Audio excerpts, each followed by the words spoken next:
तो नमस्कार भाई लोगों, वेलकम टू क्रिकेट स्वैग। और हेल जमीमा और हेल द गॉडेस जमीमा मैं बोलूंगा। क्या जबरदस्त पारी खेली और रॉ इमोशंस थे, बिल्कुल रॉ इमोशन थे। कोई पत्थर ही होगा जो इमोशनलेस होगा, जो रोएगा नहीं। इमोशनल हो गए थे इस तरीके की जीत को देखकर। और सेमीफाइनल में ऑस्ट्रेलिया जैसी टीम को हराना, ऑस्ट्रेलिया भाई आपकी चमड़ी उधेड़ देती है, आपके नसों तक खून बहाती है और अपनी जान लड़ा देती है। ऑस्ट्रेलिया जैसी टीम को रगड़वाना, वो भी सेमीफाइनल में नॉकआउट करना, बहुत बड़ी बात होती है। और एक चीज मैं बोलूंगा कि मैंने भी कमेंट्स भी पढ़े, कमेंट्स में तो प्यार भर भर के आ रहे हैं, लेकिन मैंने टेक्निकली ये सवाल एक कमेंट में जब वो प्रेस कॉन्फ्रेंस देखा, मैंने सवाल पूछा था कि ओवरकास्ट कंडीशन से, ओवरहेड कंडीशन से वहां पर कैसे इतनी बड़ी चूक हो गई ऑस्ट्रेलियन कैप्टन से। वो तो फिर पिछले मैच में भी चेज करके उन्होंने जीता था इंडिया के खिलाफ, तो यहां वो चेज करने के लिए क्यों नहीं गई निकली देखे तो, है ना। तो किसी ने बढ़िया आंसर दिया था कि क्योंकि उनका 99% मैचेस में, नॉकआउट मैचेस में, सेमीफाइनल बड़े मैचेस में वो पहले बल्लेबाजी करके ही रन लगाते हैं बोर्ड के ऊपर, उसके बाद वो उसको डिफेंड करने के लिए आते हैं। लेकिन सेमीफाइनल जैसे इवेंट में इतने सारे रन को चेस करके जीतना, really kudos to Indian team, Indian women's team and salute to Jemimah Rodrigues. Welcome to cricket swag. Video को लाइक करें, चैनल को सब्सक्राइब करें, भारतीय भाई को सपोर्ट करते रहें। और ये है India women versus Australian women का मैच रिपोर्ट जो हम लोगों ने की थी इस टीम के ऊपर, कप्तान के ऊपर। कप्तान भी रो रहे थे, और नहीं होगी क्योंकि आप एक नंबर 1 रिचेस्ट बोर्ड की कंट्री है बीसीसीआई, एक तो रिचेस्ट बोर्ड है, इसमें कोई शक बाकी वाली बात नहीं है। तनख्वाह मर्द के बराबर औरतों को मिलती है, मतलब जो फीमेल क्रिकेटर्स हैं उनको मिलती है। तो तनकीद तो होगी, और तनकीद क्यों नहीं होगी, क्रिटिसिज्म क्यों नहीं होगा, बिल्कुल होगा, बनता है। और जो रिजल्ट आया है वो, क्योंकि तीनों बड़े से बड़े मैच हार कर आ रही थी इंडिया की टीम, साउथ अफ्रीका के खिलाफ, इंग्लैंड के खिलाफ और ऑस्ट्रेलिया के खिलाफ। तो बदला लिया पहले ऑस्ट्रेलिया, अब फाइनल में साउथ अफ्रीका के साथ भिड़ेगी। और एक चीज अचरज भरी लगी कि ओवरकास्ट कंडीशन में कैसे उनके कप्तान ने बैटिंग करने का फैसला लिया। तो सबसे पहले स्कोर कार्ड के ऊपर आते हैं, क्या कुछ हुआ। स्कोर कार्ड आपके सामने, हम स्कोर कार्ड एनालिसिस करते हैं, स्कोर कार्ड कभी झूठ नहीं बोलता।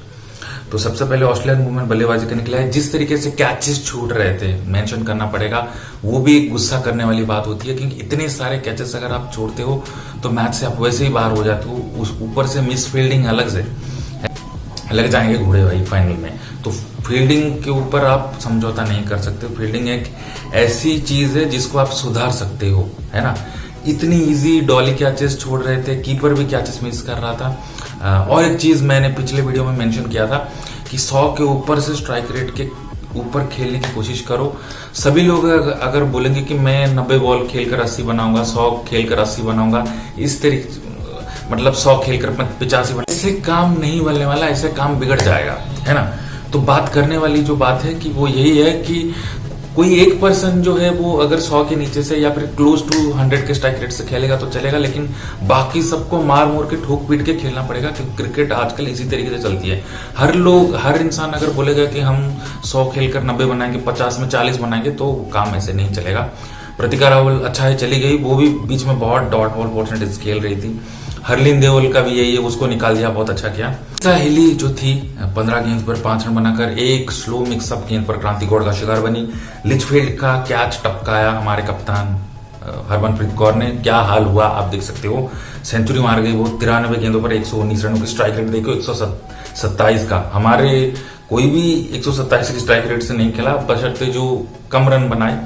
हमारे जो सेंचुरी बनाई जमीमा ने, उसका स्ट्राइक रेट 100 से नीचे का है।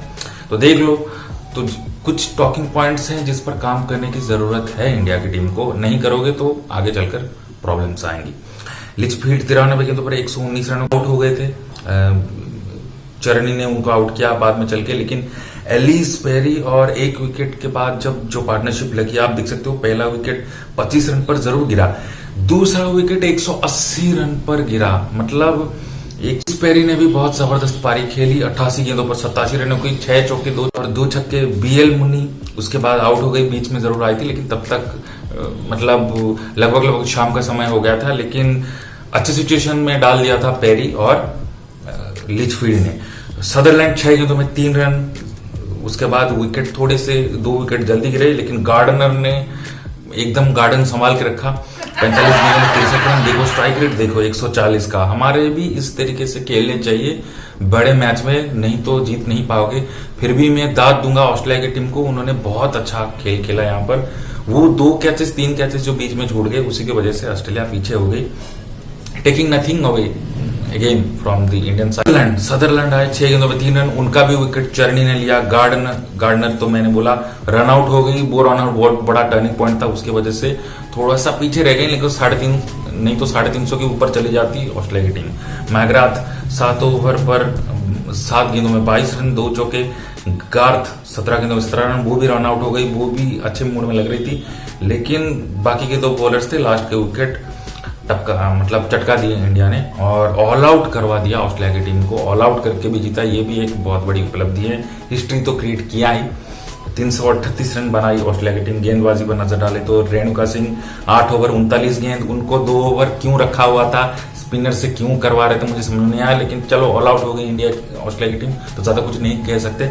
लेकिन जिस तरीके से रेणुका का बॉल मूव कर रहा था, उनको पूरे ओवर करवाने चाहिए थे। क्रांति गौड़ 6 ओवर 58 रन, 1 विकेट, बीच में थोड़ा सा। श्रीचरणी 10 ओवर 49 रन, 2 विकेट, सबसे अच्छा फिगर। दीप्ति शर्मा 9 ओवर 5 गेंद 73 रन, 2 विकेट, उनको बहुत ज्यादा मार पड़ी कल। 7.5 के करीब का इकोनॉमी रेट देख सकते हो। राधा यादव भी 8 ओवर 66 रन, उनका भी 8.5 के करीब का रन रेट है। 1 विकेट जरूर लिए। और उसके बाद Amarjot Kaur 8 over 51 run, 1 wicket. लगभग सबको ठीक ठाक किस्म से मार पड़ी। उसके बाद जब जवाब में उतरी भारतीय टीम, तो उन्होंने पहला विकेट जरूर शेफाली वर्मा का जल्दी खोया, 5 गेंदों में 10 रन, 2 चौके। किम गार्थ ने उनको एलबीडब्ल्यू किया। उसके बाद स्मृति मंदाना भी बहुत अच्छे लग रहे थे, वो भी लंबा खेल जाते, लेकिन अनफॉर्चुनेट रहे, बैट का थोड़ा सा महीन सा किनारा लगा।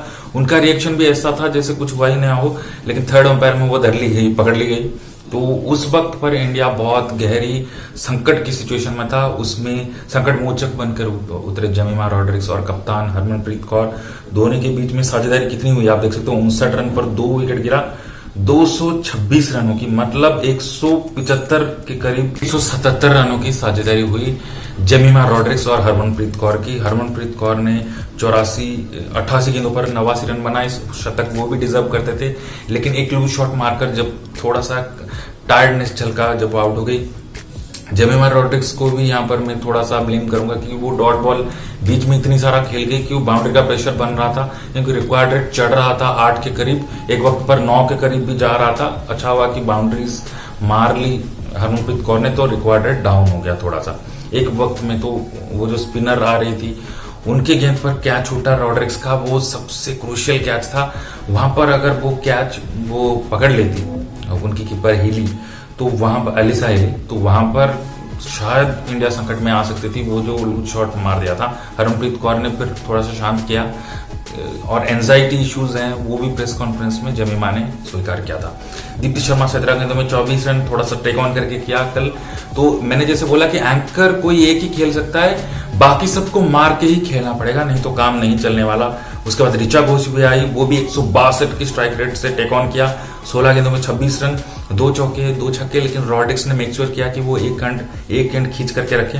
अमरजोत कौर 8 गेंदों में 15 रन, 2 चौके, 26 एक्स्ट्रा हुए। एक्स्ट्रा भी ऑस्ट्रेलिया ने बहुत सारे दिए कल। अगर आप कंपेयरिंग अगर इंडिया के एक्स्ट्रा देखे तो इंडिया ने सिर्फ 13 रन एक्स्ट्रा कंसीड किया है, तो ये भी एक टॉकिंग पॉइंट है। जा रहे थे, विकेट कीपर भी मिस कर रहा था, तो ये भी एक बहुत बड़ा कारण कि एक्स्ट्रा भी बहुत सारे कंसीड कर दिए बड़े मैच में, तो ऑस्ट्रेलिया से ये भी गलती हुई।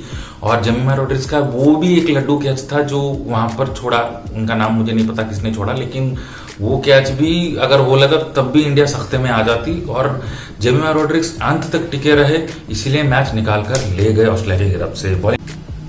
6 ओवर 40 रन, कोई विकेट नहीं। Guard 7 over 46 run, 2 wicket. 8 over 55 run, कोई विकेट नहीं। गार्डनर और उसके बाद मोलिनॉक्स 6 ओवर 44 रन, कोई विकेट नहीं। पेरी को कल किंग गेंदबाजी नहीं कर रही, मेरे समझ के बाहर है। Sutherland 10 over 69 run, 2 wicket. King 9 over 58, कोई विकेट नहीं। McGrath 2 over 19 run, 0 wicket. साहसिक पारी जमीमा रॉड्रिक्स की काम आई अंत में, और 134 गेंदों पर 127 रन बनाकर उन्होंने पारी का अंत किया। रो रहे थे, फूट फूट के रो रहे थे, बीच में ड्रॉप भी हो गए थे, एंजाइटी इश्यूज भी थे, बहुत कुछ उन्होंने बताया प्रेस कॉन्फ्रेंस में, आपने देखा होगा। लेकिन फिर भी इन सब चीजों के बावजूद करेज चाहिए होती है। फिर भी मैं यहाँ पर ये बोलूंगा कि फील्डिंग के ऊपर काम कर सकते हैं। फील्डिंग में बहुत मिसफील्ड हो रही है, इतना मिसफील्ड से काम नहीं चलने वाला। आप सिर्फ होस्ट इतने यहाँ तक आए हो, वर्ल्ड कप जीत कर ही आपको खत्म करना चाहिए।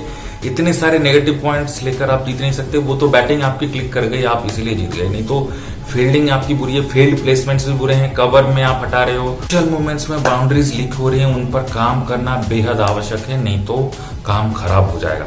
तो संडे को है भारत वर्सेस साउथ अफ्रीका, वही इसी DI पाटिल स्टेडियम में है। तब तक मुझे लगता है कि इंडिया काफी हद तक अपनी गलतियों पर काम करेगा।